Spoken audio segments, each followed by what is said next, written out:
Kapan Ustadz merasakan nikmatnya menyebut nama Allah?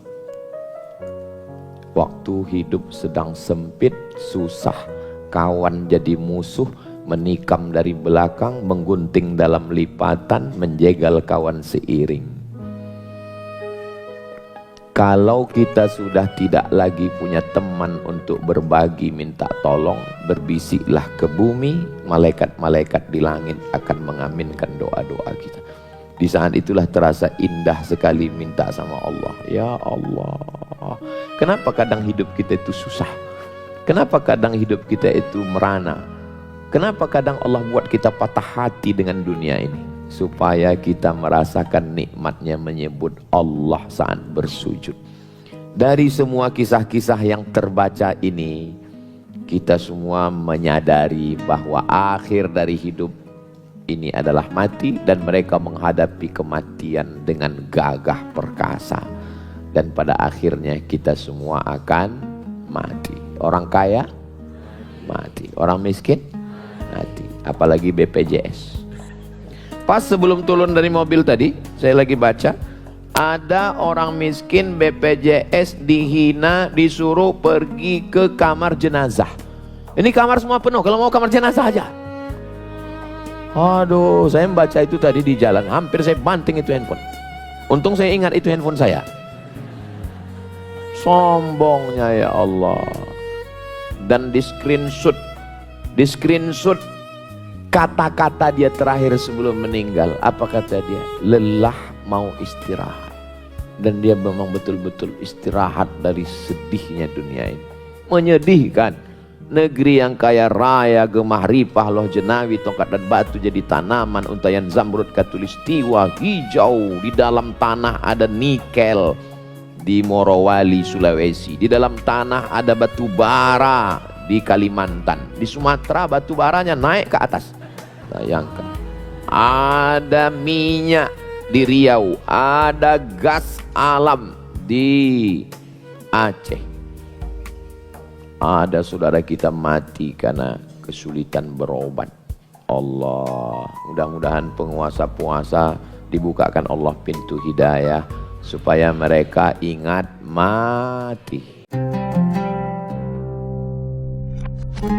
Assalamualaikum warahmatullahi wabarakatuh. Kalau Tuan pergi ke Batam, jangan lupa memancing ikan. Dari bunyi sambutan salam, sepertinya jamaah belum sarapan. Kalau Tuan pergi ke Mekah, jangan lupa membawa kipas. Sudah lama saya tausiah, baru ini ada 2 UAS.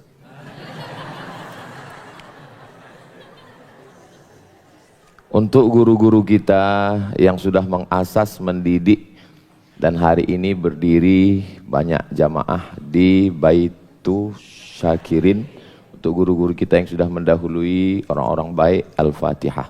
A'udzubillahi minasyaitonirrajim. Bismillahirrahmanirrahim. Alhamdulillahirabbil alamin.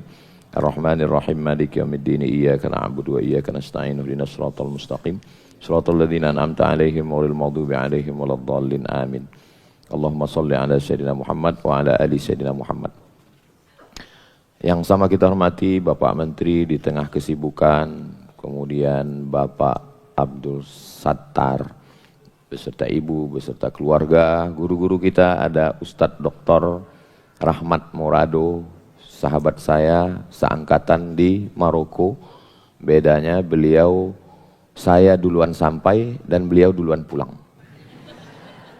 Ada Ustadz Israfil, yang tidak saya sebutkan bukan karena saya tidak hormat, saya tidak ingat. Hadirin hadirat, muslimin muslimat, mukminin mukminat, solihin solihat yang belum kawin dan belum sunat. Ibu, ini ibu-ibu yang berhadir semuanya, mudah-mudahan istiqomah iman dan Islam. Amin ya rabbal alamin. Hari pertama saya mengalami sakit kepala yang sangat kuat, tidak bisa meletakkan peci di kepala, seperti ada jarum yang ditusuk-tusukkan. Hari yang kedua saya tidak bisa menelan air liur karena sakit sekali. Lalu kemudian hari ketiga saya tumpahkan parfum ke telapak tangan, saya cium, nggak ada baunya, hilang. Akhirnya saya ambil minyak kayu putih yang kebetulan saya dikasih Bapak Gubernur Maluku, satu dirigen. Saya dikasih karena kata dia di sana itu produksi minyak kayu putih. Lalu kemudian saya minum pakai botol kecil, pakai madu, dan saya minum madu terus. Madu itu saya minum tidak pakai sendok lagi, tidak pakai gelas, langsung pakai botol. Minuman saya madu, minyak kayu putih, kemudian masker itu saya ganti setiap 1 jam, saya tumpahkan minyak kayu putih. Saya takut ke rumah sakit, takut dicolok hidung pakai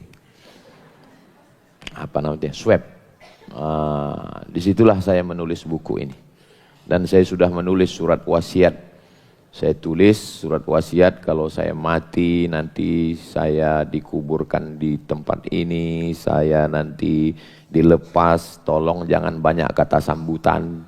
Kemudian pokoknya saya waktu itu betul-betul siap mati, dan disitulah saya cari bagaimana Nabi, para ulama menghadapi kematian.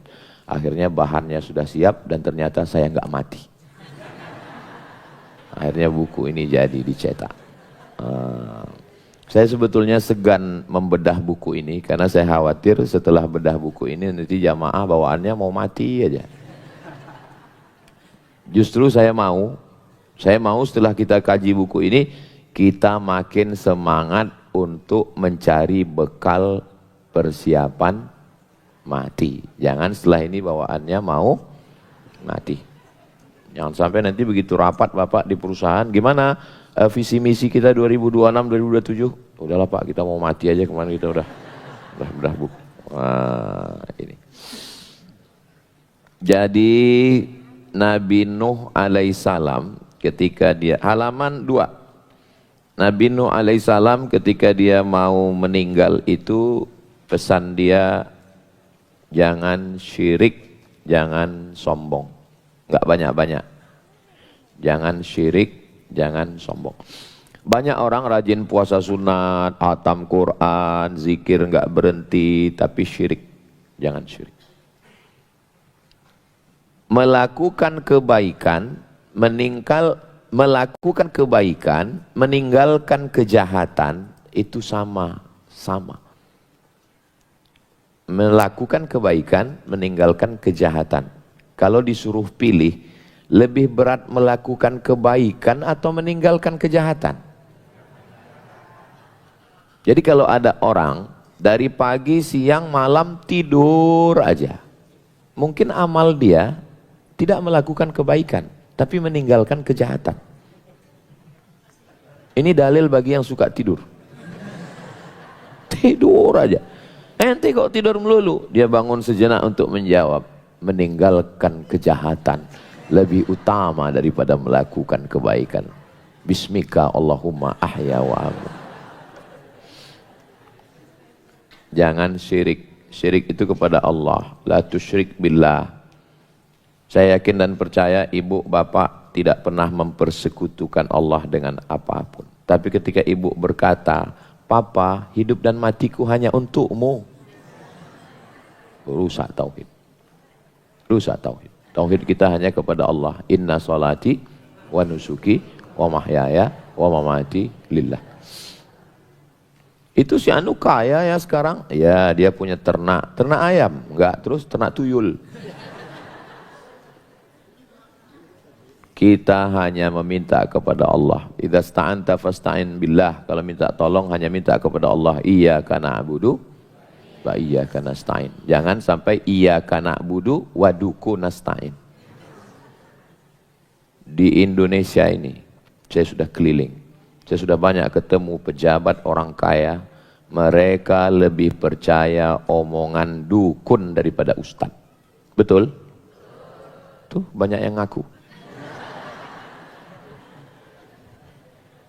Na'udzubillah. Mudah-mudahan Allah menyelamatkan kita dari kemusyrikan. Yang kedua, jangan sombong. Wal kibr, jangan sombong. Tapi kayaknya kami lihat yang sombong ini ustadz. Ustadz dikasih tempat yang tinggi, pakai karpet, pakai meja, pakai kursi, kayak Ustadz yang sombong. Saya nggak pernah minta. Ini panitia yang ngasih.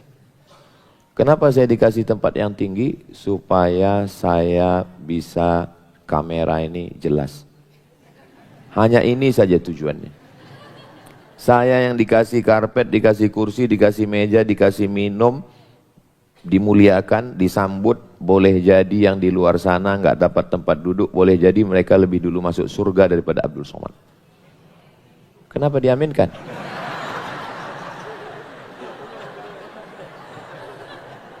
Nggak mesti juga diaminkan. Tidak semua kebenaran itu mesti diungkapkan. Jaga juga perasaan orang lain. Dua yang dia perintahkan, la ilaha illallah. La ilaha illallah. Apapun yang terjadi, pesawat mau meledak, hati sedang susah, gundah gulana, cepat kembali. La ilaha illallah. Allah bisa karena biasa. Jangan lupa menyertakan Allah dalam senang maupun susah. Oh, bagus ya rumahnya, alhamdulillah. Cakep ya anaknya, alhamdulillah. Masya Allah, tabarakallah. Ini istrinya, masya Allah. Ini suaminya, innalillah. Jangan lupa selalu menyertakan Allah. Ketika kita lupa menyertakan Allah, disitulah masuk syaitan. Maka kita selalu disuruh berzikir alladzina yadhkurunallaha qiyaman, tegak, wa qu'udan, duduk, wa ala junubihim. Awal tidur ucapan Allah, awal hidup ucapan Allah. Waktu bangun, alhamdulillahilladzi ahyana ba'dama amatana wa ilaihin nusyur. Pas mau tidur, bismika Allahumma. Jangan dibaca sekarang.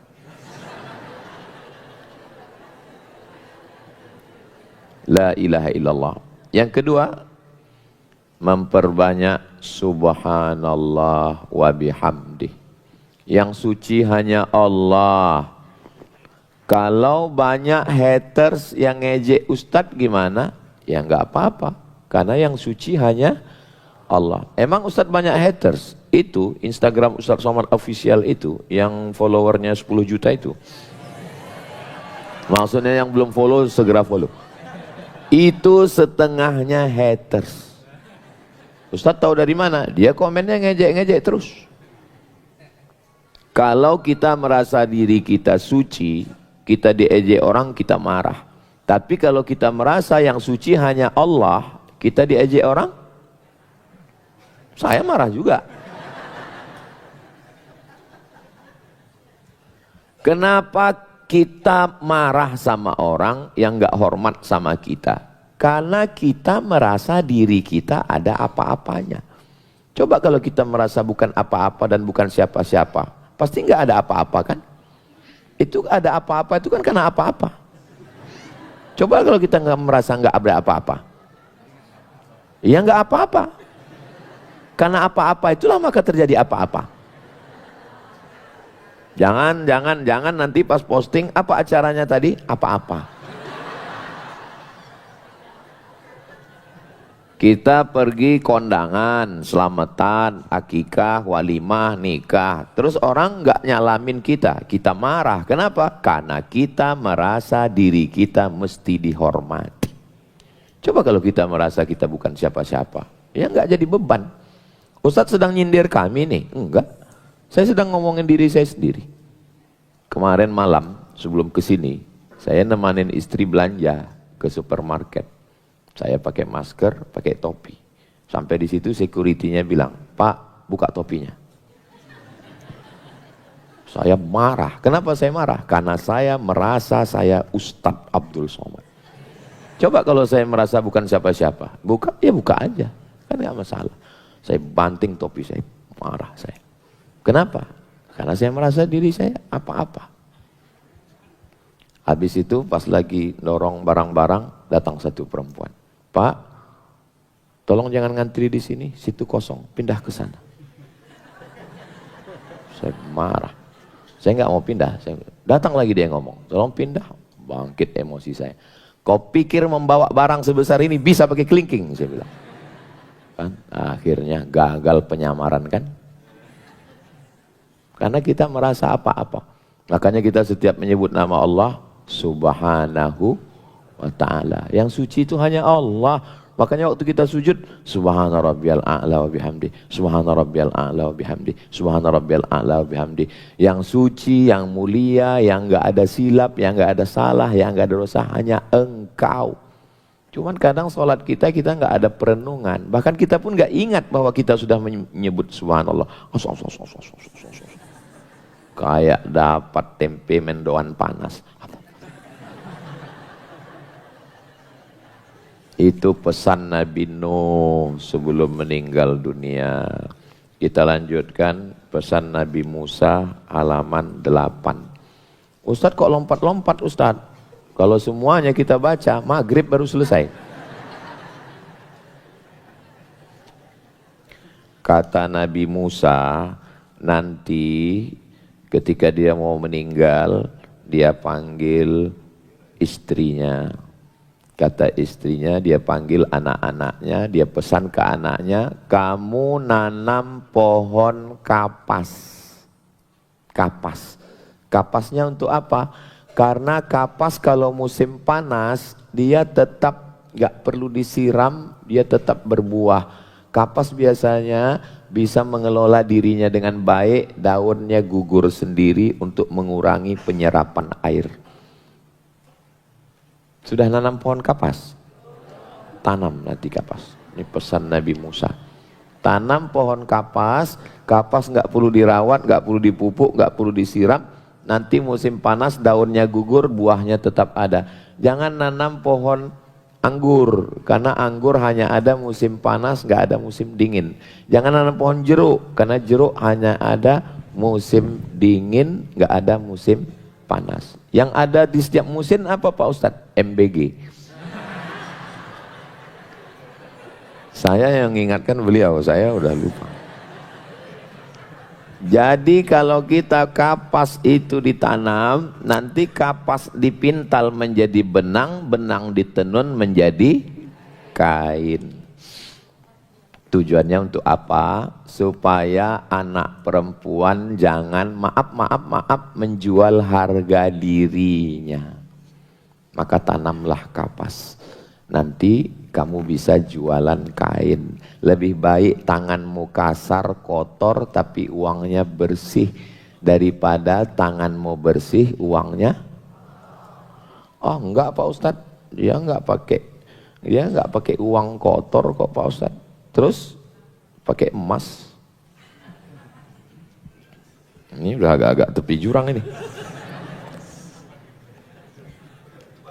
Kata Nabi Musa alaihissalam kepada anaknya, ya Allah, jagalah anak-anak perempuan kami, jangan sampai menjual harga dirinya hanya karena Promek 17. Sedih kita.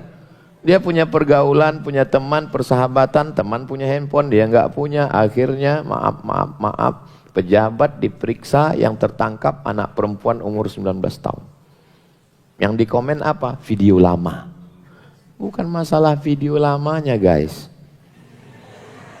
Tapi ini masalah anak perempuan tidak bisa dipenuhi kebutuhan oleh bapaknya, akhirnya dia menjual harga dirinya.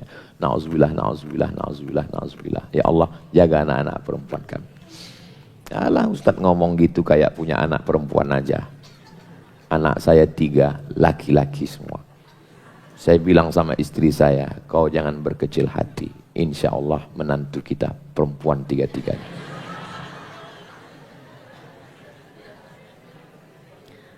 Nabi Musa alaihi salam ketika dia mau meninggal, kata Nabi Musa, aku nggak takut mati, kata Nabi Musa. Aku nggak takut mati. Bapak takut mati? Laki-laki memang nggak berkata-kata. Diam, meninggal.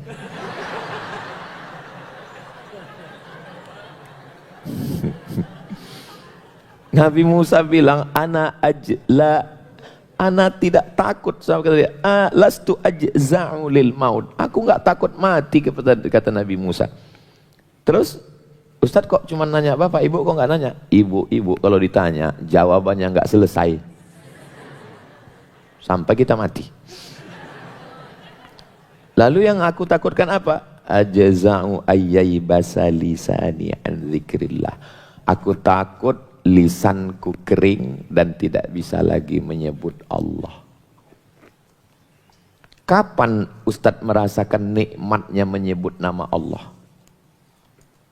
Waktu hidup sedang sempit, susah, kawan jadi musuh, menikam dari belakang, menggunting dalam lipatan, menjegal kawan seiring.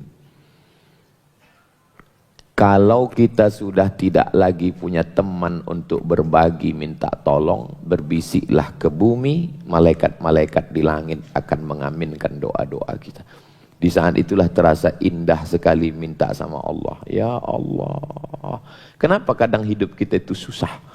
Kenapa kadang hidup kita itu merana?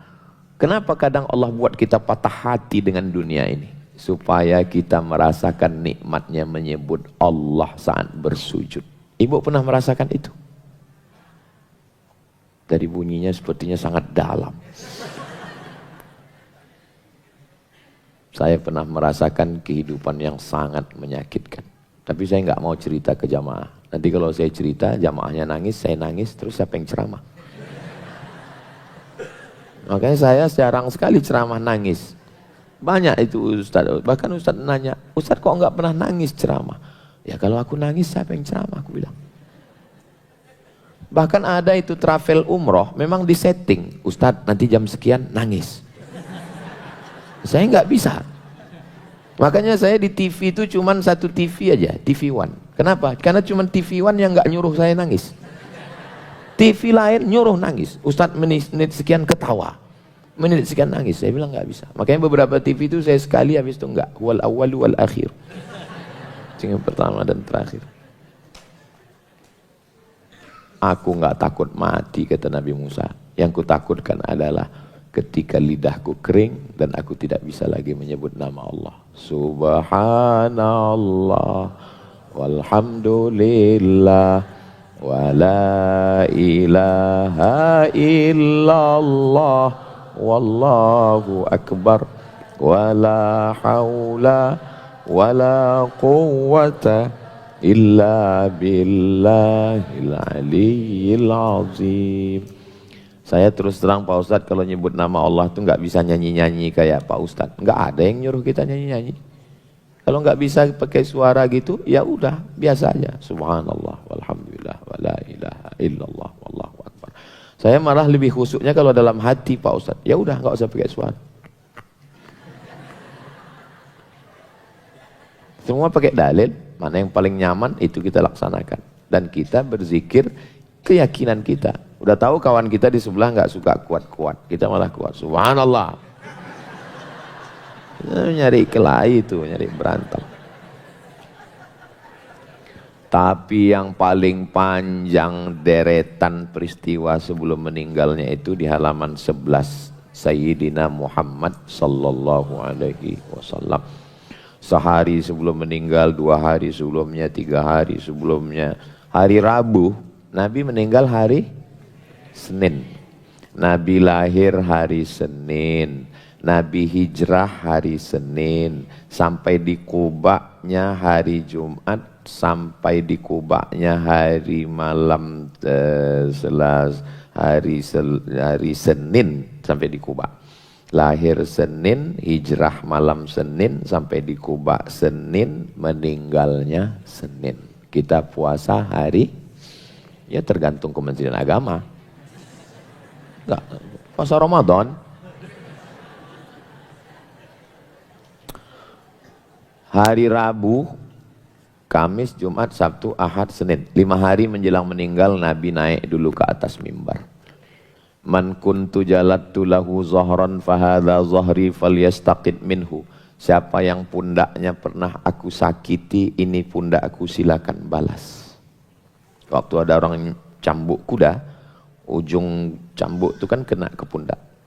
Siapa yang pundaknya pernah tersakiti, ini pundakku, silakan balas. Man kuntu syatamtu lahu irdan fahadha irdi falyastaqid minhu. Siapa yang harga dirinya pernah tersakiti, tersinggung kata-kata, menyakiti perasaannya, ini harga diriku, silakan balas. Enggak ada yang nuntut balas. Semua sahabat Nabi diam, enggak ada yang nuntut balas. Selama Bapak Ibu mendengar tausiah saya melalui channel Ustadz Abdul Somad Official, subscribe, like, share, and comment.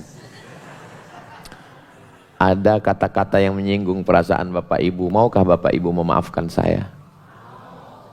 Jangan-jangan mau meninggal. Lalu kemudian Nabi bertanya, siapa yang uangnya pernah aku pinjam? Berdiri sahabat Nabi, dia mengatakan, innalaka alayya thalatha darahim. Engkau punya utang 3 dirham. Sahabat memanggil sepupunya namanya Fadl bin Abbas, idfa' ya Fadl, bayarkan wahai Fadl. 3 kita mesti minta maaf. Pertama, menyakiti fisik.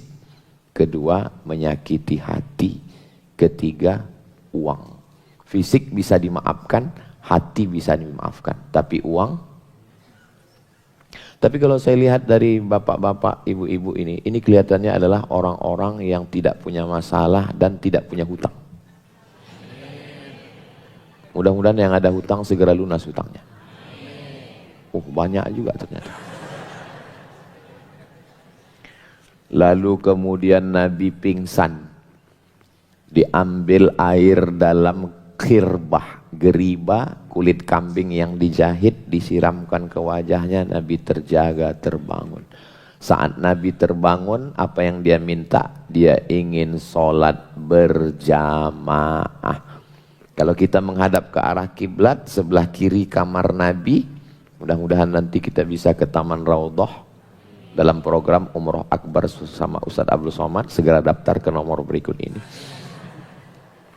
Sebelah kirinya makam Nabi, Nabi dibopong apa dipapah. Kakinya sampai nyeret ke lantai dan dia tidak bisa sholat berdiri, dia sholat duduk untuk sholat berjamaah. Tiba-tiba hari ini ada orang sudah mengaku naik ke Sidratul Muntaha, sudah makrifat, enggak sholat. Bukan umat Nabi Muhammad SAW. Ini masjid atau aula ini? Majelis. Tadi saya bingung, di mana pengajiannya? Di setengah masjid, Pak Ustaz. Karena saya lihat ada mimbarnya. Masya Allah, tapi ada mihrabnya, tapi nggak ada mimbarnya. Saya tanya Ustaz Rahmat Murad, ini tempat sholat? Iya. Ada sholat Jumatnya? Enggak. Oh, berarti ini namanya mas-mas. Masjid dan majlis. Lalu kemudian Nabi ketika akan meninggal di pangkuan Sayyidatuna Aisyah, dan ketika itu Nabi tidak ngomong, hanya menatap, tapi Aisyah tahu. Maka Aisyah radhiyallahu anha mengambil siwak dan menggigit siwak. Siwak itu kan kulitnya mesti dibuang lalu digigitnya. Maka air liur terakhir yang masuk ke mulut Nabi adalah air liur bekas gigitan Sayyidatuna Aisyah di siwak. Nabi ingin dalam keadaan bersih, suka bersiwak. Itu maka kita lihat ulama-ulama, habib-habib di kantong siwak. Luruskan shaf, luruskan shaf. Bersiwak. Laki-laki kalau sudah lama kenal dengan perempuan, dia nggak ngomong, istrinya paham. Contohnya mana? Tuh Nabi. Baru dia tengok, dia tahu, oh Nabi mau bersiwak. Sama kayak ibu sama bapak pas belanja. Pas bapak gini, tiba-tiba mau cepat pulang kan, pulang. Kan.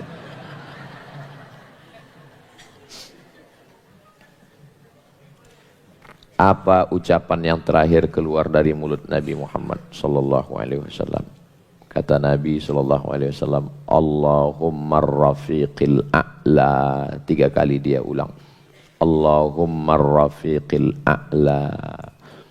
bersama dengan orang yang telah Engkau berikan kepada mereka kenikmatan para nabi, siddiqin, orang mati syahid, orang soleh. Ya Allah, ampuni aku, rahmati aku, sertakan aku bersama mereka ya Allah, bersama dengan mereka ya Allah. Nabi mengulangnya 3 kali.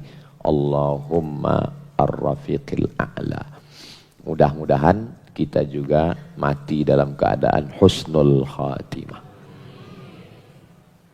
Tapi katanya akhir kalam itu mesti la ilaha illallah. Ini enggak ada la ilaha illallah. Maksud Allah meninggal dalam keadaan bertauhid. Mana tahu nanti ada di antara kita yang meninggalnya Allah, Allah. Lalu istrinya nangis. Suami saya enggak husnul khotimah Pak Ustadz. Kenapa? Ngomongnya cuma Allah, Allah. Itu juga tauhid.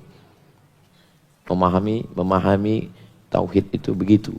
Maknanya Allah, Allah. Kenapa ada orang yang meninggal ucapannya Allah? Karena tidak sanggup lagi lidahnya. Yang paling berat dalam hidup ini adalah waktu sakratul maut. Makanya doa kita, Allahumma hawwin alaina fi sakaratil. Menyebut nama saya itu mulutnya mesti bergerak. Abdul Somad. Apalagi kalau lengkap batu bara. Tapi kalau menyebut nama Allah, bibir enggak bergerak. Allah, Allah. Makanya ibu nanti kalau sudah lihat lidah bapak bergerak, suaranya enggak keluar.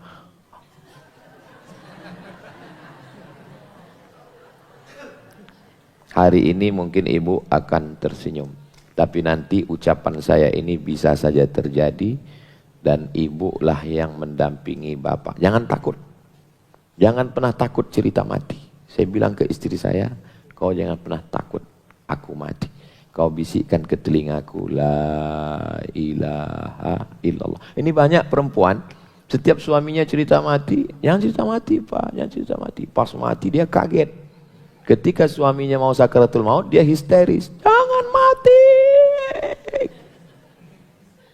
Padahal saat itulah kita mau membisikkan dia la ilaha illallah. Yang bisik jangan rame-rame. Satu orang aja di telinga sebelah kanan. Kalau istrinya ngaji, tapi kalau istrinya mak lampir. Bukan la ilaha illallah yang dibisikkannya. Mana surat tanah? Kalau dia sudah mengucapkan la ilaha illallah, nampak gerak lidahnya atau suaranya keluar, jangan ganggu lagi. Tenang. Tapi kalau dia masih meracau atau dia mengigau atau dia seperti udahnya tanya, dolar sudah turun belum? Jangan pikirin Pak, jangan pikirkan dunia Pak, pikirkan aja kami. Terus dia nanya nanti, kalau aku mati mama kawin lagi enggak? Gak usah pikirkan Pak, gak usah pikirkan, gak usah pikirkan. Tenang, tenang. Mantan-mantan pacarku sudah ninggal semua. La ilaha illallah. Waktu anak saya lahir, saya lah yang membisikkan ke telinganya sebelah kanan, saya pegang kepalanya sebelah kiri, kakinya sebelah kanan, saya bisikkan ke telinganya. Asyhadu an la ilaha illallah. Apa yang saya inginkan dari anak saya itu? Saya cuma ingin satu.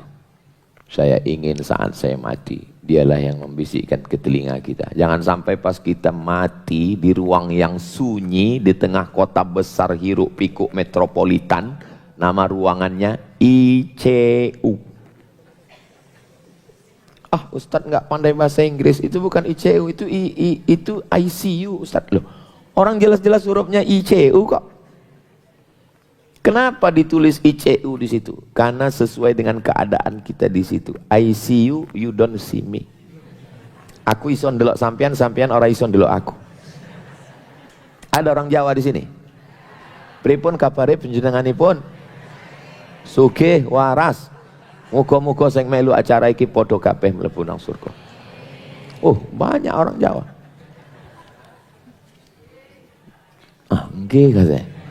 Itu namanya Jawa susulan.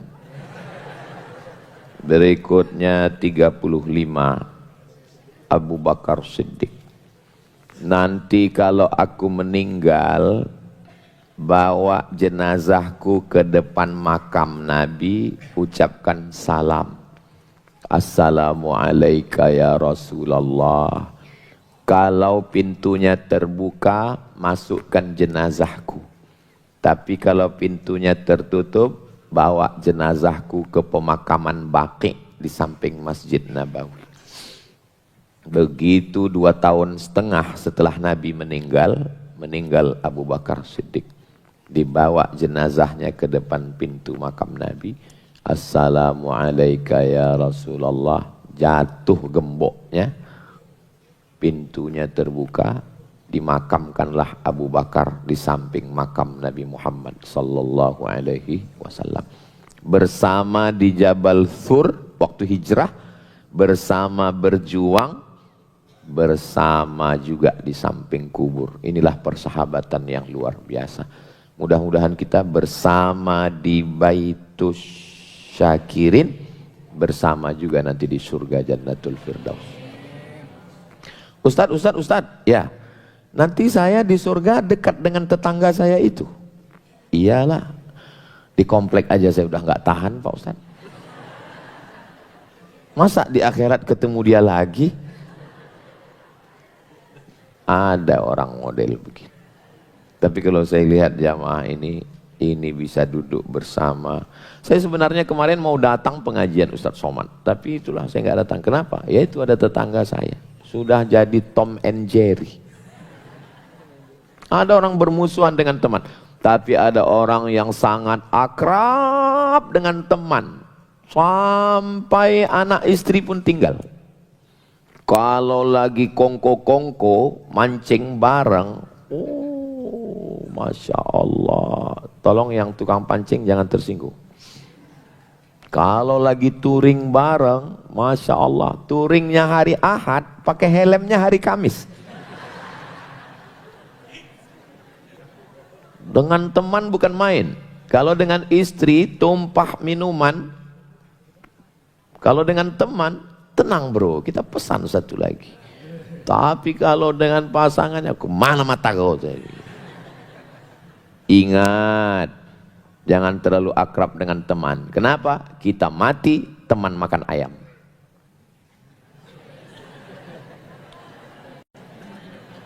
Agak loading gue tengok. Hah? Makan ayam? Iya, pas kita mati dia makan ayam. Enak ya kata dia. Tapi jangan gara-gara ini lalu persahabatan jadi rusak. Bapak Sattar, Ustadz Somad jangan undang lagi. Dia hanya merusak kemesraan antara kita. Nabi sampai hari ini bersama di samping dengan Abu Bakar Siddiq dan Umar bin Khattab. Dan ada orang berdoa, Allahumma al'an sonamai Quraisy, laknatlah dua berhala Quraisy, Abu Bakar dan Umar. Sampai hari ini mereka baca, laknatlah dua berhala Quraisy, Abu Bakar dan Umar. Itulah yang disebut Ustadz kita tadi, nama golongannya UAS, Ustadz Ahli Syiah. Waspadalah. Mereka mencaci maki sahabat Nabi. Apa kata Nabi? La tasubbu ashabi, jangan kalian caci maki sahabatku. Makanya orang Syiah paling bingung waktu ziarah ke makam Nabi. Kenapa? Karena makam Nabi dengan Abu Bakar dan Umar cuma jarak langkah satu kaki, satu langkah. Jadi dia kalau mau ziarah gimana? Assalamualaikum ya Rasulullah, yang ini enggak. Tapi kita begitu masuk babus salam, mendekat ke mimbar Nabi, mendekat ke makam Nabi, tegak di depan makam Nabi. Assalamualaikum ya Rasulullah, assalamualaikum ya Habiballah, assalamualaikum ya khaira khalqillah, assalamualaikum ya safwatallah, assalamualaikum ayuhan Nabi wa rahmatullahi wabarakatuh. Melangkah satu kaki, assalamualaikum ya Aba Bakrin Siddiq Khalifata Rasulullah. Melangkah satu langkah, assalamualaikum ya Amiral Mu'minin Sayyidana Umar ibn al-Khattab radhiyallahu anhu. Ustadz kalau ziarah itu nangis, hampir menangis, nggak jadi, diusir polisi, haji, nggak jadi nangis. Susah khusyuk sekarang. Kalau zaman dulu enak, ziarah nyantai. Sekarang mau nangis nggak jadi. Judulnya air mata jatuh ke dalam. Utsman ibnu Affan halaman 31 dibunuh di waktu lagi baca Quran. Pas pada ayat fasayakfikahumullah. Surat Al-Baqarah ayat 137. Maka Allah mencukupkan engkau terhadap mereka. Fasayakfikahumullah. Dia mantu Nabi, nikah dengan 2 anak perempuan Nabi, bergelar Zunnurain, punya 2 cahaya. Dia juga khalifah, dia sahabat Nabi, dijamin masuk surga, dan yang paling mulia, dia meninggal sebagai seorang syahid.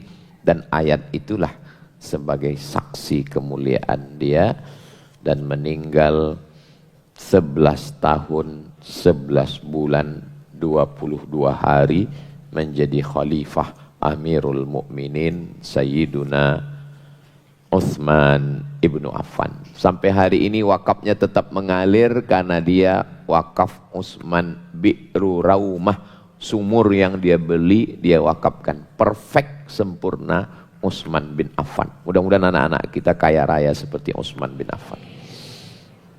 Tapi yang paling panjang pesannya menjelang meninggal itu Sayyidina Ali, halaman 35.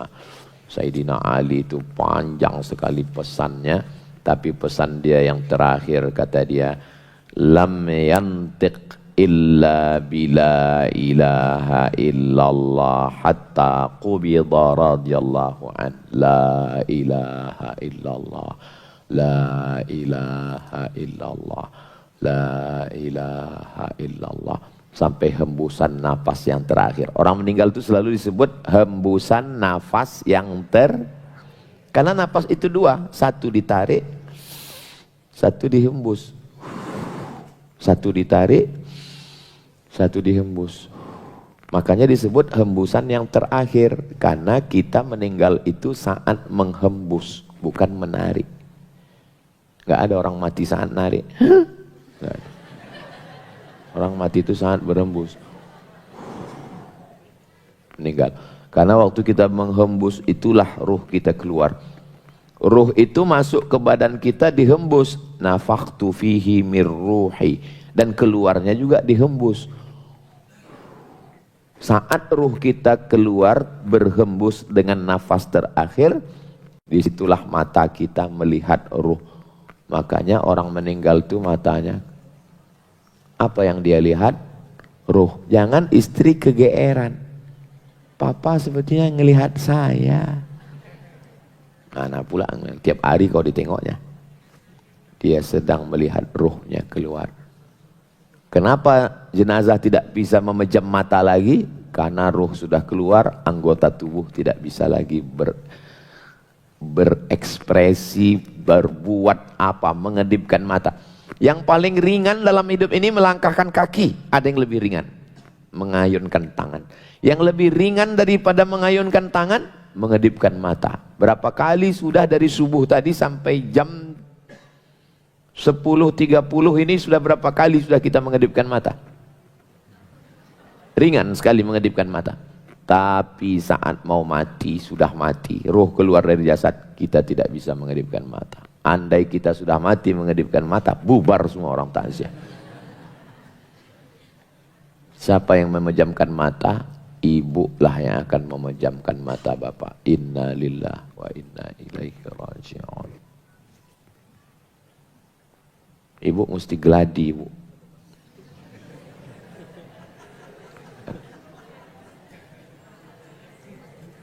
Banyak orang nggak mau cerita mati. Takut orang cerita mati. Saya selalu berpesan kepada keluarga saya, kepada santri, termasuk kepada jamaah, jangan takut mati. Justru mati inilah yang menjadi rem Rem kita untuk tidak buat jahat, untuk tidak nakal, ini adalah mati. Kalau enggak kita ini, bisa kebablasan, nabrak tiang listrik, nabrak macam-macam. Masya Allah. Kita lanjutkan. Apa yang paling sering kita dengar, apa yang paling sering kita lihat, apa yang paling sering kita pikirkan, apa yang paling sering kita renungkan? Telinga, mata, hati, pikiran. Inna sam'a wal basar wal fuad, dari jantung naik ke otak. Itulah yang akan datang waktu sakratul maut. Makanya kalau dengar bacaan, dengar ayat Quran, MP3 Quran. Kalau mau nonton, alhamdulillah sekarang YouTube itu sudah ada, langsung bisa live Masjidil Haram. Atau yang suka solawat-solawat, yang suka nasyid-nasyid, bagus. Yang suka lagu dangdut, nanti pas mau sakratul maut itu yang datang.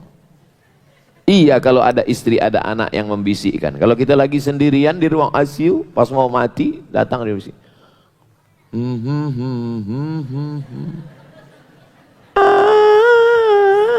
Mati kita.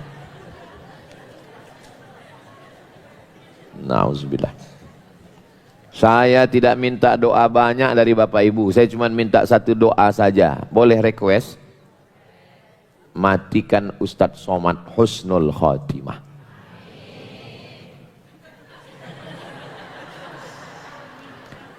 Aduh.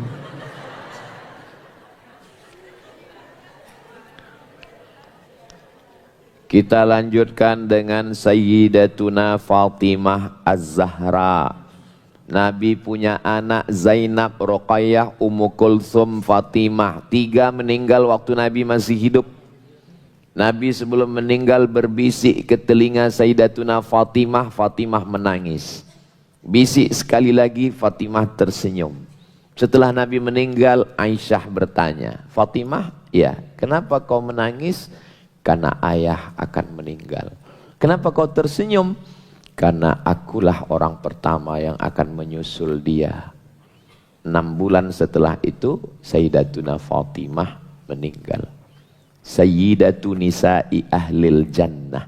Seluruh penduduk surga, perempuan itu pemimpinnya adalah Sayyidatuna Fatimah. Di Maroko kalau laki-laki dipanggil Sayyidi. Tapi karena susah nyebut Sayyidi jadi Sidi.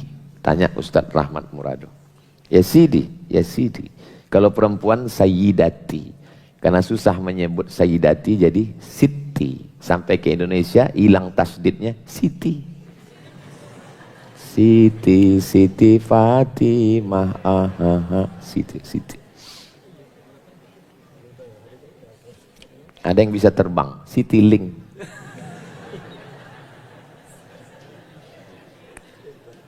Apa pesan dia?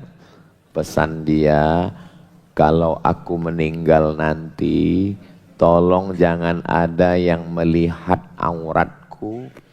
Dia begitu menjaga kehormatan kemuliaannya. Dia minta ditutupi rapi, bersih, tertutup. Dan dia minta dimakamkan. Maka dia dimakamkan dalam keadaan awwalu man ghutiya na'syuha fil Islam. Jenazah pertama yang ditutupi dalam Islam seperti cara menutup rapi begitu adalah Sayyidatuna Fatimah. Dia adalah orang yang matat lailatul tsulatsa, meninggal malam Selasa 3 Ramadan 11 Hijrah. Umurnya 27 tahun. Dan dia tidak pernah merasa dipoligami oleh Sayyidina Ali radhiyallahu anhu. Sama dengan ibunya. Ibunya juga begitu, Khadijah. Karena Nabi menikah setelah Khadijah meninggal. Makanya sebagian ibu-ibu berkata begitu. Kalau kamu mau nikah lagi, tunggu aku mati seperti Khadijah dan Fatimah. Gimana? Sudah dapat dalil kan? Sebetulnya yang begini ini saya jarang bukakan. Karena saya takut nanti bapak, tapi udah keceplosan gimana lagi. Sayyidatuna Fatimah. Ini kiblat, sebelah kiri kamar Nabi dengan Sayyidatuna Aisyah, bagian belakangnya, yang kamar yang sekarang tuh hujrah itu bagi dua. Yang belakangnya itu adalah kamar Sayyidatuna Fatimah bersama Sayyidina Ali dan anaknya Sayyidina Al-Hasan dan Sayyidina Al-Husain. Kenapa Ustadz pakai Sayyidina? Karena Nabi mengatakan innal hasana wal husain sayyida syababi ahlil jannah. Anak-anak muda di surga itu nanti, anak-anak muda ini itu pemimpinnya adalah Sayyidina Al-Hasan dan Sayyidina Al-Husain. Ustaz jangan sebut kami anak muda, kami ini sudah tua. Saya tidak melihat ada orang tua di sini. Yang saya lihat hanyalah anak-anak muda yang terjebak di tubuh yang tua. Orang yang sholat berjamaah, orang yang ngaji, orang yang bedah buku, maka dia anak muda. Walaupun anak muda tapi nggak pernah ke masjid, nggak pernah ngaji, sesungguhnya dia adalah panti jompo. Jadi yang ada di sini ini semuanya muda-muda semua. Sumpah Pemuda itu orang tua atau anak muda? Sebagiannya orang tua. Tapi kenapa disebut Sumpah Pemuda? Karena semangatnya muda. Nah, ini yang hadir nih semua semangatnya muda-muda semua insya Allah. Pak Ustadz, tapi saya sudah ubanan Pak Ustadz. Jangan katakan ubanan, sudah meninggalkan dunia hitam.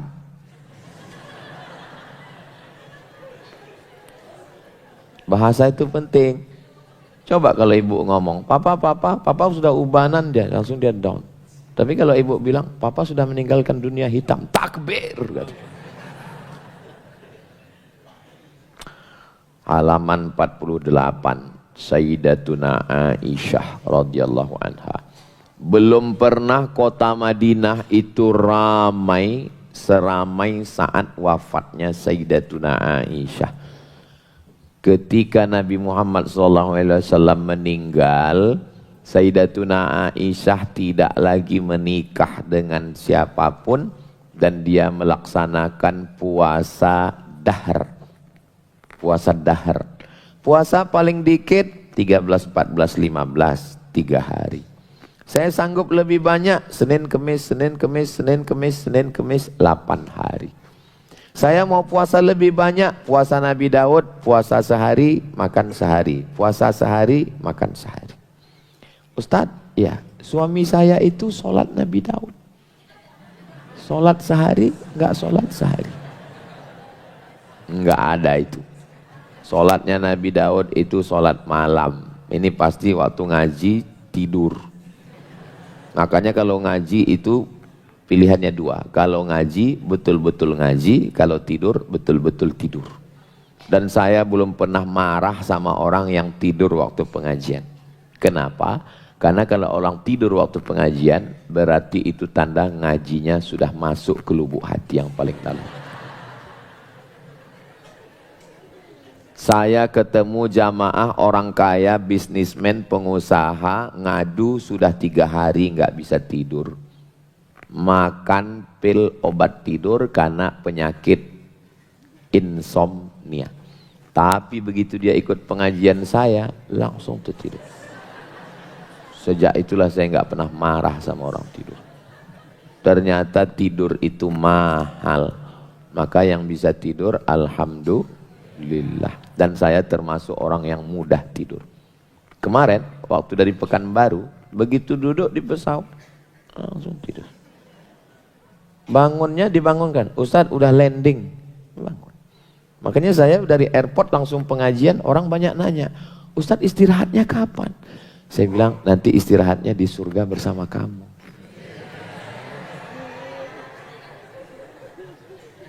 Sini gitu juga. Keliling-keliling, tadi malam ketemu dengan Kohdon di Tan. Ustadz katanya 1 hari tausiah 3 ya, pagi, siang, malam. Iya Koh, seperti minum obat, pagi, siang, malam. Saya nggak bisa Pak Ustadz, ini berat Koh, biar aku aja. Sayyidatuna Aisyah. Sayyidatuna Aisyah perempuan paling banyak meriwayatkan hadis Nabi. Seandainya Sayyidatuna Aisyah tidak menikah dengan Nabi, siapa yang meriwayatkan cara mandi Nabi, cara tidur Nabi, cara toharoh Nabi? Ambil setengah agamamu ini dari Aisyah. Kalau ada orang yang mengejek-ejek kenapa Nabi menikah dengan perempuan muda, tanya AI. Hai AI, apakah ada raja-raja Eropa yang menikah dengan perempuan muda? Nanti AI akan menyebutkan raja anu, raja anu, raja anu, raja anu menikah dengan perempuan muda. Lalu kenapa raja itu boleh? Lalu kenapa raja diraja Sayyidina Muhammad SAW gak boleh? Nabi kamu itu istrinya banyak. Nabi Daud alaihissalam, istrinya Nabi Daud, ibu tarik nafas, 100. Nabi Daud. Nabi Daud punya anak namanya Sulaiman. Raja yang paling hebat di dunia ini katanya Nabi Sulaiman. Dia nabi, dia raja. Bahkan ada penulis Nusantara mengatakan kerajaan Nabi Sulaiman itu sampai ke Yogyakarta, Sleman. Nabi Sulaiman itu istrinya dikumpulkan semua berapa? Tarik nafas. 1000. Bayangkan, itu kalau ikut pilkada 1 TPS. Ada satu tempat di Cina, Tiongkok, Tiananmen Square, ada satu istana yang isinya 1000 kamar. 1000 kamar istri dinasti Raja Cina. Dan saya pernah beli buku, judul bukunya dicetak hari ini, besok habis. Kebetulan saya dapat 1 eksemplar. Judul bukunya Tuanku Rao. Bukunya kontroversial. Di situ disebutkan di Sumatera ada seorang raja namanya Maharaja Lela. Makanya kalau ada orang mau sesuka hatinya selalu pakai ini Meraja Lela. Maharaja Lela. Di situ disebutkan istrinya 3000.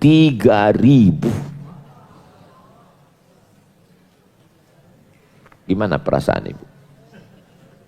Jadi Nabi Muhammad itu yang begitu hebatnya, panglima perang, Sayyidul Anbiya wal Mursalin, itu enggak ada apa-apanya dibandingkan raja-raja di dunia ini. Itu cara kita membela Nabi kita. Kalau diejek orang, kalau bisa bela, bela. Kalau enggak bisa, enggak usah jadi umat Nabi Muhammad. Ustadz marah nih? Enggak. Memang kalau jam-jam segini begitu bawaannya. Sayyidatuna Aisyah meninggal 17 Ramadan setelah witir dalam keadaan suci, dimakamkan di pemakaman Baqi. Makanya kita kalau makam Baqi ucapkan salam, assalamualaikum ya ala diyar minal mu'minin wa inna insyaallah bikum lahiqun yarhamullahul mustaqdimina wal mustaakhirin nas'alullah lana wa lakumul afiyah. Panjang sekali doanya Pak Ustaz. Ustadz kami ngajar kemarin doanya pendek. Assalamualaikum ya ahlal kubur. Itu doa efisiensi. Yang aslinya panjang. Lanjut. Ini kayaknya bukan bedah buku ini baca buku ini. Nanti saya berhenti agak-agak 10 menit lagi ya. Panitia nggak ada ngasih waktu, pokoknya sesuka hati saya lah. Halaman 52. Sayyidina Hasan, anak Sayyidatuna Fatimah, anak Sayyidina wa Maulana Muhammad sallallahu alaihi wasallam, meninggalnya diracun. Oh, jadi Ustadz takut minum karena takut diracun? Enggak. Saya membuktikan saya enggak takut dengan bismillah.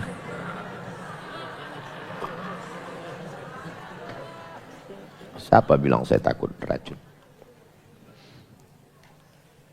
Diracun dia. Lalu kemudian datang adiknya namanya Sayyidinal Husain. Kata Husain, kakak, sebutkan siapa yang meracunmu, nanti aku akan membalas, kata Husain. Hasan lembut, Husain keras. aku akan membalas. Apa kata dia?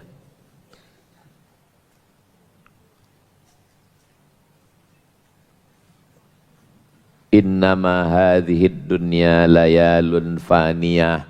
Dunia ini hanyalah malam-malam yang akan segera sirna dan lenyap. Da'hu, biarkan pembunuhku itu berkeliaran. Hatta altaqiya ana wa huwa indallah. Sampai nanti aku bertemu dengan dia di hadapan Allah. Dia nggak mau balas dendam. Kira-kira ibu bisa bersikap seperti Sayyidina Al-Hasan?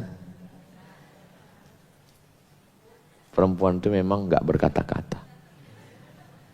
Perempuan itu diam. As-sukutu alamatur ridho. Diam tanda setuju. Makanya kalau anak gadis ditanya, itu ada laki-laki mau meminangmu nak, kau mau nikah dengan dia? Dia diam. Zaman dulu begitu. Kalau zaman sekarang mau jawab iya aja atau iya banget ya. Dunia ini hanyalah malam-malam yang akan segera sirna. Biarkan dia berjalan di atas muka bumi Allah. Biarkan aku bertemu dengan dia nanti di hadapan Allah Subhanahu wa ta'ala. Sampai mati dia tidak menyebut siapa pembunuh yang memasukkan racun ke dalam minumannya. Fa'aba an yusammiyahu, dia tidak mau. Dan dia meninggal dalam husnul khatimah. Kenapa? Karena balasan pahala yang paling tinggi bukan haji dan umrah, bukan jihad. Balasan yang paling tinggi adalah innama yuwaffas sabiruna ajrahum bighairi hisab. Balasan. Seandainya Ustadz Somad, apakah Ustadz memaafkan? Oh, saya pancung kepalanya. Enak aja dia macam-macam. Bagaimana dengan adiknya Sayyidina Al-Husain? Sayyidina Al-Husain kepalanya dipancung lalu dibawa kepada Yazid anak Muawiyah, diletakkan kepalanya di atas meja, diambil tombak pendek, ditusuk mulutnya itu, ditusuk. Di situ ada sahabat Nabi namanya Abu Barzah Al-Aslami. Apa kata Abu Barzah Al-Aslami? Angkat tongkatmu itu dari mulut Husain. Kenapa? Ra'aitu Rasulullah sallallahu alaihi wasallam, karena aku pernah melihat Nabi mencium pipi wajah Husain. Cerita ini sahih. Tapi ketika cerita ini dijadikan sebagai alat untuk membangkitkan duka cita umat Islam pada peristiwa Asyura, ini masalah. Akhirnya orang menyakiti diri. Ya Husain, ya Husain, ya Husain. Islam tidak mengajarkan. Jelas? Ahli sunnah hanya sampai pada level kita tidak menyetujui kematian Sayyidina Al-Husain yang sangat tersiksa dibunuh oleh pasukan Yazid, titik, karena politik. Tapi bahwa kita membangkitkan isu ini supaya orang nangis meratap, bukan ajaran Islam. Laisa minna man darabal khudud wa syaqqal juyub. Siapa yang menangisi orang mati sampai mukul-mukul pipi, narik-narik rambut, ngoyak-ngoyak baju, bukan umat Nabi Muhammad SAW. Kalau nangis boleh nggak Bu? Boleh. Yang nggak boleh niyahah. Niyahah itu meratap. Ada perempuan menangis, lalu Umar mengatakan jangan nangis. Kata Nabi, da'hunna ya Umar, biarkan. Ibu kalau nangis boleh. Siapkan tisu. Boleh. Tapi kalau sampai menarik-narik rambut, apalagi sampai narik rambut orang. Meninggal suaminya, papa. Ah, boleh. Kita disuruh sabar. Inna lillahi wa inna ilaihi raji'un. Sabar Bu, sabar. Inna lillahi wa inna ilaihi raji'un. Sabar. Enggak ada yang bisa menyabarkan kita kecuali kembalikan kepada Allah. Istirja. Inna lillahi wa inna ilaihi raji'un. Ibu memang sayang sama bapak, tapi Allah lebih sayang sama bapak, Bu. Bukan itu masalahnya, Ustadz. Terus warisannya dikit. Nah, kalau itu nggak bisa kami tenangkan, Bu. Meninggal pada hari Jumat Asyura 10 Muharram tahun 61, umurnya 56. Sangat muda, 56. Cucu Nabi Muhammad sallallahu alaihi wasallam. Saya tutup dengan yang terakhir. Tunggu ya. Saya pilih yang terakhir. Tadi itu semua orang baik-baik semua. Yang terakhir saya pilih yang enggak baik lah. Ada juga yang enggak baik di sini Pak Ustadz. Ada. Halaman 131. Kira-kira yang dari saya sampaikan selama 1 jam ini bisa diingat? Tolong ingat karena ini akan keluar dalam UAS, ujian akhir semester. Saya usulkan ke Ustadz Israfil, ke Ustadz Dr. Rahmat Murado untuk keluarkan dalam ujian ini Ustadz. Yang enggak lulus, kita buat acara bedah buku sekali lagi. Dia ini sangat kejam, membunuh. Dulu kan waktu kita punya buku diari kan, nama, TTL, tempat tanggal lahir, alamat, hobi. Ada orang hobi tenis meja, hobi sepak bola, hobi main sepak bola, tapi nonton Argentina dengan Spanyol. Ada. Kalau ini enggak, hobi membunuh. Hobi membunuh. Namanya Hajjaj bin Yusuf Ats-Tsaqafi. Dan dia panglima perang. Pokoknya dia penumpah darah. Orangnya psikopat.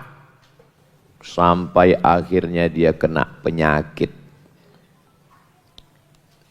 Maaf. Diambil daging, diikat pakai benang, dimasukkan dari knalpot dia, dimasukkan ke dalam. Habis itu dibiarkan beberapa menit, ditarik. Ulat belatung menggigiti ususnya di perut. Lalu kemudian dia ketemu dengan tabi'in, orang soleh. Dia bilang, jangan doakan aku sehat, karena aku mau mati. Keras orangnya. Tapi apa doa dia kepada Allah? Dia masih percaya sama Allah dan dia berdoa. Apa kata dia berdoa kepada Allah? Doanya lihat di halaman 134. Mana tahu nanti Bapak Ibu ketemu dengan orang mirip seperti ini, suruh dia baca doa ini. Apa kata dia? Allahumma ghfirli, ya Allah ampunkan aku. Fa innan nasa yaz'umuna ka'annaka la taf'alu. Ampunkan aku, walaupun semua orang mengatakan kau tak mungkin melakukan itu. Ya Allah ampunkan aku, walaupun semua orang mengatakan kau tidak mungkin melakukan itu. Dari semua kisah-kisah yang terbaca ini, kita semua menyadari bahwa akhir dari hidup ini adalah mati, dan mereka menghadapi kematian dengan gagah perkasa. Dan pada akhirnya kita semua akan mati. Orang kaya mati, orang miskin mati, apalagi BPJS. Pas sebelum turun dari mobil tadi, saya lagi baca, ada orang miskin BPJS dihina, disuruh pergi ke kamar jenazah. Ini kamar semua penuh, kalau mau kamar jenazah aja. Aduh, saya membaca itu tadi di jalan, hampir saya banting itu handphone. Untung saya ingat itu handphone saya. Sombongnya ya Allah. Dan di screenshot kata-kata dia terakhir sebelum meninggal. Apa kata dia? Lelah, mau istirahat. Dan dia memang betul-betul istirahat dari sedihnya dunia ini. Menyedihkan. Negeri yang kaya raya, gemah ripah, loh jenawi, tongkat dan batu jadi tanaman, untayan zamrud, katulistiwa, hijau. Di dalam tanah ada nikel. Di Morowali, Sulawesi. Di dalam tanah ada batu bara. di Kalimantan. Di Sumatera batu baranya naik ke atas. Bayangkan. Ada minyak di Riau, ada gas alam di Aceh. Ada saudara kita mati karena kesulitan berobat. Allah, mudah-mudahan penguasa-penguasa dibukakan Allah pintu hidayah supaya mereka ingat mati. Saya rasa semua ustadz sudah ceramah tentang mati, bedah buku pun sudah. Ustadz Dery Sulaiman nggak ceramah, pakai nyanyi lagi. Wali ingat mati, sudah lengkap semua. Sampai akhirnya nanti manusia ini betul-betul sadar bahwa dia sudah mati. Kalau dia memang sudah mati, barulah dia sadar, udah mati. Kita tadi bangun pagi, alhamdulillah nengok jam. Tapi sampai masanya nanti, ada masanya begitu kita buka mata gelap dan terdengar suara Marabbuka. Yang pertama yang kita cari adalah memegang ujung baju. Kita kalau mati lampu kita pegang ujung baju, oh masih ada jahitannya. Sampai masanya nanti kita pegang ujungnya nggak ada jahitannya, karena kainnya kain kafan. Dan saya tengok sekarang sudah mulai ada tren anak muda bajunya nggak dijahit lagi ujungnya, main sobek-sobek aja seperti kain kafan. Mudah-mudahan kita selamat dalam mengharungi hidup ini insyaallah. Selama masih mau ngaji di Baitus Syakirin, selama masih dibimbing sama ustadz-ustadz yang lurus, insyaallah hidup kita benar insyaallah. Tapi kalau sudah nggak ngaji, nggak ada bimbingan ustadz, na'udzubillah. Ibunya ngaji, bapaknya ngaji, anaknya ngaji. Tempat ngajinya adem, ayem, nyaman, tentram.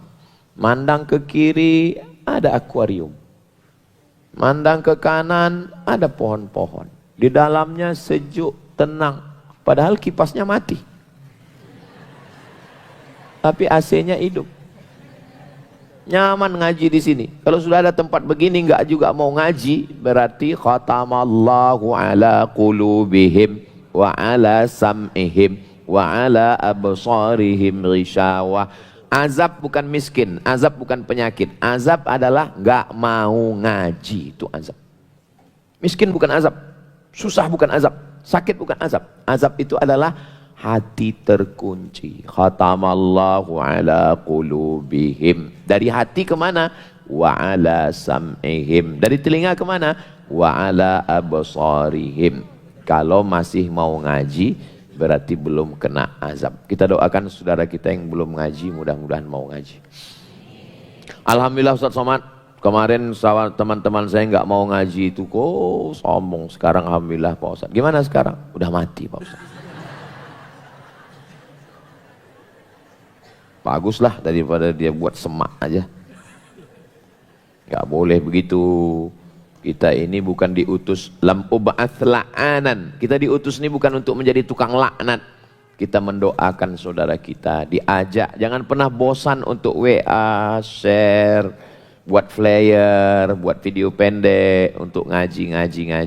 Sampai akhir kalamnya kita tetap ngajak dia la ilaha illallah. Bukannya kita malah marah-marah. Dulu waktu diajak nggak mau, sekarang mau mati, matilah situ. Boleh. Terima kasih segala perhatian, mohon maaf segala kesilapan. Aku qouli hadza astaghfirullah li wa lakum. Jangan kemana-mana karena kita masih ada tanya jawab. Kita lanjutkan setelah yang satu ini.